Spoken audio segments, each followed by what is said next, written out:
ସର୍ବପ୍ରଥମେ ଖ୍ରୀଷ୍ଟ ଯୀଶୁଙ୍କ ଅସୀମ ପ୍ରେମପୂର୍ଣ୍ଣ ଅନ୍ତରରେ ଗ୍ରେସ୍ ଫର୍ ୟୁ ଚ୍ୟାନେଲ ତରଫରୁ ଆପଣମାନଙ୍କୁ ଶୁଭକାମନା ଜଣାଏ। ଆଜିର ଆଲୋଚନାରେ ରହିଛି ପୁରାତନ ନିୟମର ଆଦି ପୁସ୍ତକ 1ରୁ 4 ଅଧ୍ୟାୟ ମଧ୍ୟସ୍ଥ ପ୍ରଶ୍ନ ଓ ଉତ୍ତର। ପ୍ରଶ୍ନ ନମ୍ବର 1, ଆଦି ପୁସ୍ତକର ଲେଖକ କିଏ? ଆଦି ପୁସ୍ତକର ଲେଖକ କିଏ? ଉତ୍ତର ମୂସା। ପ୍ରଶ୍ନ ନମ୍ବର 2, ଆଦି ପୁସ୍ତକରେ କେତୋଟି ପଦ ଅଛି? ଆଦି ପୁସ୍ତକରେ କେତୋଟି ପଦ ଅଛି? ଉତ୍ତର 1533 ବା 1533। ପ୍ରଶ୍ନ ନମ୍ବର 3, କେଉଁ ଦିବସର ସୃଷ୍ଟିକୁ ଉତ୍ତମ କୁହାଯାଇ ନାହିଁ? କେଉଁ ଦିବସର ସୃଷ୍ଟିକୁ ଉତ୍ତମ କୁହାଯାଇ ନାହିଁ? ଉତ୍ତର ଦ୍ୱିତୀୟ ଦିବସକୁ। ଆଦି ପୁସ୍ତକ 1 ଅଧ୍ୟାୟ 6ରୁ 8 ପଦ। ପ୍ରଶ୍ନ ନମ୍ବର 4, କିଏ ଜନ୍ମ ନ ହୋଇ ମୃତ୍ୟୁ ଭୋଗ କରିଥିଲେ? କିଏ ଜନ୍ମ ନ ହୋଇ ମୃତ୍ୟୁ ଭୋଗ କରିଥିଲେ? ଉତ୍ତର ଆଦମ ଓ ହବା। ପ୍ରଶ୍ନ ନମ୍ବର 5, ମନୁଷ୍ୟର ନିର୍ମାଣ କେଉଁ ଦିନ ହେଲା? ମନୁଷ୍ୟର ନିର୍ମାଣ କେଉଁ ଦିନ ହେଲା? ଉତ୍ତର ଷଷ୍ଠ ଦିବସରେ। ଆଦି ପୁସ୍ତକ 1 ଅଧ୍ୟାୟ 26ରୁ 30 ପଦ। ପ୍ରଶ୍ନ ନମ୍ବର 6, କେଉଁ ଦିବସକୁ ଈଶ୍ୱର ଆଶୀର୍ବାଦ କରି ପବିତ୍ର କଲେ?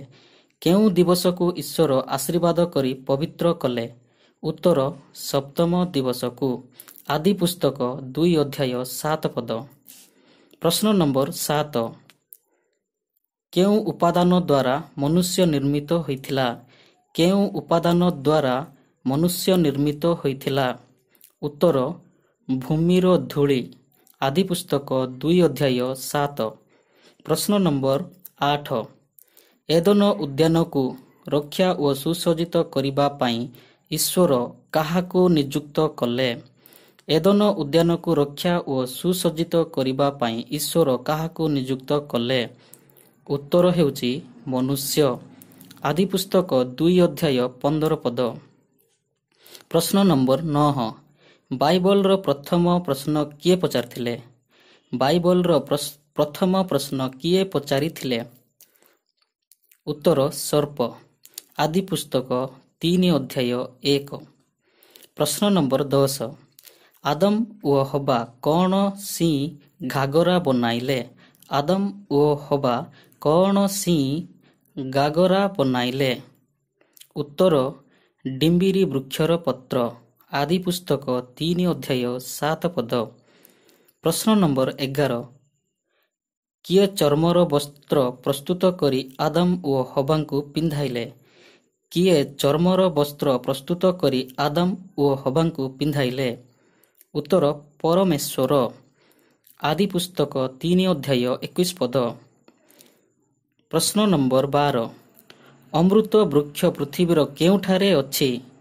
ଅମୃତ ବୃକ୍ଷ ପୃଥିବୀର କେଉଁଠାରେ ଅଛି? ଉତ୍ତର ଏଦନ ଉଦ୍ୟାନରେ ଅଛି। ଆଦି ପୁସ୍ତକ 3 ଅଧ୍ୟାୟ 22 ପଦ। ପ୍ରଶ୍ନ ନମ୍ବର 13, ଏଦନ ଉଦ୍ୟାନର ପୂର୍ବ ଦିଗରେ ଅମୃତ ବୃକ୍ଷର ପଥ ରକ୍ଷା କରିବା ପାଇଁ କାହାକୁ ନିଯୁକ୍ତ କଲେ? ଏଦନ ଉଦ୍ୟାନର ପୂର୍ବ ଦିଗରେ ଅମୃତ ବୃକ୍ଷର ପଥ ରକ୍ଷା କରିବା ନିମନ୍ତେ କାହାକୁ ନିଯୁକ୍ତ କଲେ? ଉତ୍ତର କିରୁବ ଗଣ।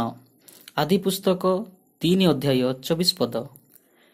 ପ୍ରଶ୍ନ ନମ୍ବର 14, ସର୍ବପ୍ରଥମେ ଜନ୍ମ ହୋଇଥିବା ମନୁଷ୍ୟର ନାମ କ'ଣ? ସର୍ବପ୍ରଥମେ ଜନ୍ମ ହୋଇଥିବା ମନୁଷ୍ୟର ନାମ କ'ଣ? ଉତ୍ତର କଇନ। ଆଦି ପୁସ୍ତକ 4 ଅଧ୍ୟାୟ 1। ପ୍ରଶ୍ନ ନମ୍ବର 15, ସର୍ବପ୍ରଥମେ ମୃତ୍ୟୁଭୋଗ କରିଥିବା ବ୍ୟକ୍ତି କିଏ? ସର୍ବପ୍ରଥମେ ମୃତ୍ୟୁଭୋଗ କରିଥିବା ବ୍ୟକ୍ତି କିଏ? ହେବଲ। ଆଦି ପୁସ୍ତକ 4 ଅଧ୍ୟାୟ 8 ପଦ। ପ୍ରଶ୍ନ ନମ୍ବର 16, ପୃଥିବୀର ପ୍ରଥମ ହତ୍ୟାକାରୀ କିଏ?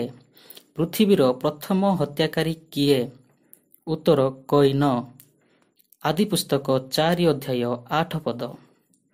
ପ୍ରଶ୍ନ ନମ୍ବର 17, ସଦାପ୍ରଭୁଙ୍କ ସମ୍ମୁଖରୁ ପଳାୟନ କରି କଇନ କେଉଁ ଦେଶରେ ବାସ କଲେ?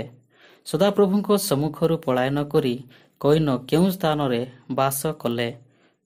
ନୋଦ ଦେଶରେ। ଆଦି ପୁସ୍ତକ 4 ଅଧ୍ୟାୟ 16 ପଦ। ପ୍ରଶ୍ନ ନମ୍ବର 18। ପୃଥିବୀର ପ୍ରଥମ ନଗରର ନାମ କ'ଣ? ପୃଥିବୀର ପ୍ରଥମ ନଗରର ନାମ କ'ଣ? ଉତ୍ତର ହନୋକ। ଆଦି ପୁସ୍ତକ 4 ଅଧ୍ୟାୟ 17 ପଦ। ପ୍ରଶ୍ନ ନମ୍ବର 19। ବୀଣା ଓ ବଂଶୀବାଦକ ମାନଙ୍କର ଆଦିପୁରୁଷ କିଏ ଥିଲେ? ବୀଣା ଓ ବଂଶୀବାଦକ ମାନଙ୍କର ଆଦିପୁରୁଷ କିଏ ଥିଲେ? ଉତ୍ତର ଯୁବଳ। ଆଦି ପୁସ୍ତକ 4 ଅଧ୍ୟାୟ 21 ପଦ।